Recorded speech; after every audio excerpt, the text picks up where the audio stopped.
There is a meme question if you remember.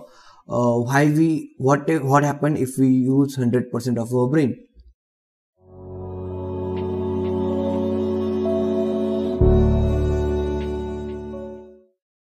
Okay, hi guys. So आज हम लोग बात करेंगे ये जो फिनोमिना है ना ओवर थिंकिंग के रिलेटेड, उसके बारे में क्योंकि मैंने बहुत से टाइम पे बहुत सारे लोगों से बात की है, उनको एक प्रॉब्लम है ओवर थिंकिंग की, हर किसी को है। और आजकल की दुनिया में कितनी तरीके की ओवर थिंकिंग होती है उसके बारे में हम डिस्कस करेंगे। So in this video we are going to discuss about two main topics and we will start with the basic also, why we over think and how we should stop over thinking. So in दो main topics पे हम focus करेंगे and now we will start with the basics. So basically first question is what is thinking? सोचना क्या होता है basically, ठीक है। Thinking is basically using your brain to make an imaginary statement influenced by incident that happened to you and the surrounding that you live in.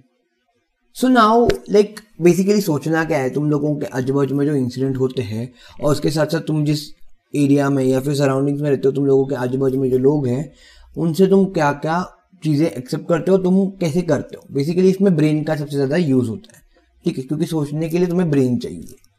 So now just add over thinking over in this thinking word. Okay, so over thinking is basically thinking when you don't have to और beyond a certain stage. Basically ये level का मामला है, मतलब एक stage पे तुम लोग अगर रुक गए सोचना, एक सर्टेन स्टेज पे हम लोग सोचते हैं, उसके ज़्यादा अगर तुम सोच रहे हो, उसके ज़्यादा अगर तुम्हारे पास्ट इंसिडेंट्स या फिर फ्यूचर के बारे में ज़्यादा प्रेडिक्शंस कर रहे हो, तो it's on the over thinking stage. Basically like तुम्हारे ब्रेन पे तुम बहुत ज़्यादा प्रेशर डाल रहे हो उसी चीज़ को लेकर जो तुम कंट्रोल नहीं कर सकते या उस स्टेज के बाहर है, ठीक है। इमेजिनरी स्टेटमेंट है, but there are two types of imaginary statement, like जो हो सकते हैं और दूसरा होता है जो कभी नहीं हो सकते फिर भी हम उसके बारे में सोचते हैं। Basically you are at the second level if you are over thinking, second one you are doing, तो अगर तुम ओवर थिंक कर रहे हो। The most important now question comes is why does it happen, why we over think? The answer is simple, we have brains and humans have a kick to use it till its full extent. हमारे पास दिमाग है और हमें उसको पूरी तरह से यूज करना है, यही एक हमारा सबसे बड़ा प्रॉब्लम है, इसलिए हम ओवर थिंकिंग करते हैं।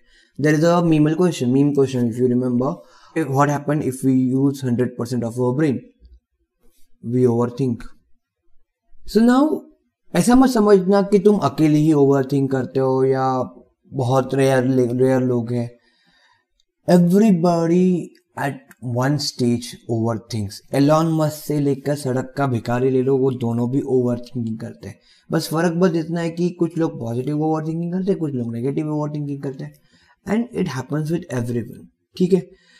अभी पॉजिटिव ओवरथिंकिंग करना अच्छा है, नेगेटिव ओवरथिंकिंग करना गलत है, ऐसा भी नहीं है, it's very natural. The most important reason है टू हैपन लाइक दिस कि एक पास्ट एंजाइटी होती है हमारे दिमाग में और एक फ्यूचर का प्रेडिक्शन लेकर हम बैठते कि हाँ फ्यूचर में ये हो गया तो फिर ये हो गया तो फिर ये हो गया, तो ये फिर एक सिनेरियो क्रिएट करते हैं हम लोग फ्यूचर के लिए, और इस वजह से हमें बहुत ज़्यादा ओवरथिंकिंग के प्रॉब्लम्स होते हैं, ठीक है। So now how can you overcome that, how to stop overthinking? तो let me tell you a story. मैंने एक रिसेंट में एक बुक पढ़ी थी, मेरे किंडल में है अभी भी, the boy and the fox and the mole and the horse, I guess, हाँ वही नाम है, मतलब अल्टरनेटिव मुझे नहीं पता पूरा, बट कुछ तो है। तो उसमें ना एक पेज पे कोट था, मतलब there is a quote I read in this book कि बॉय एंड हॉर्स ना थोड़े से जंगलों में जाते हैं, ठीक है, और हॉर्स है ना वुड्स में जाके छुप जाता है, ठीक है, और बहुत अंधेरा होता है उस टाइम पे, मतलब ऑलमोस्ट थोड़ा सा अंधेरा हो चुका होता है, ठीक है। देन हॉर्स उसको दूर से आवाज देके पूछता है कि क्या can you see me? Said no I can't see anything.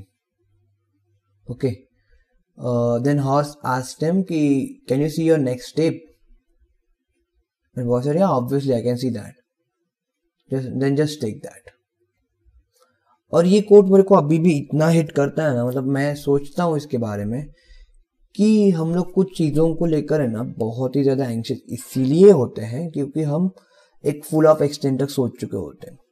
सी, कभी भी अगर तुम एक प्रोडक्ट बना रहे हो या फिर कोई एक हार बना रहे हो तो तुम एक थोड़े थोड़े हीरे हीरे डाल डाल कर उसको एक शेप दोगे, राइट। तुम एक ही फटके में ऐसे थोड़ी नहीं बोलोगे अलादीन जैसे कि हो गया मेरा अभी मटका बन गया, ऐसे नहीं हो सकता। थोड़ा सा शेप देना पड़ता है, धीरे धीरे करके तुम एक बेस से स्टार्ट करते हो, राइट।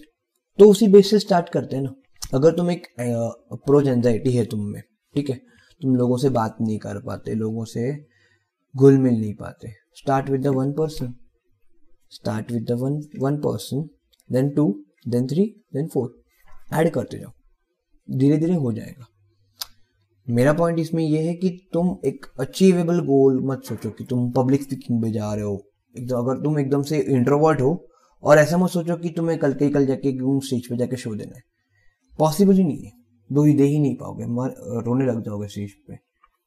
सोचो ना, बेसिक से सोचो थोड़ा थोड़ा, एक से स्टार्ट करते हैं, दूसरे स्टार्ट करते हैं।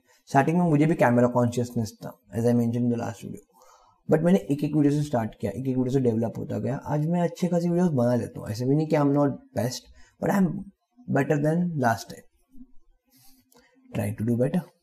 हाँ, तो बेसिकली वही मैं हम लोग बस ट्राई कर सकते कि एक चीज़ें आगे बढ़ते रहे, ठीक है।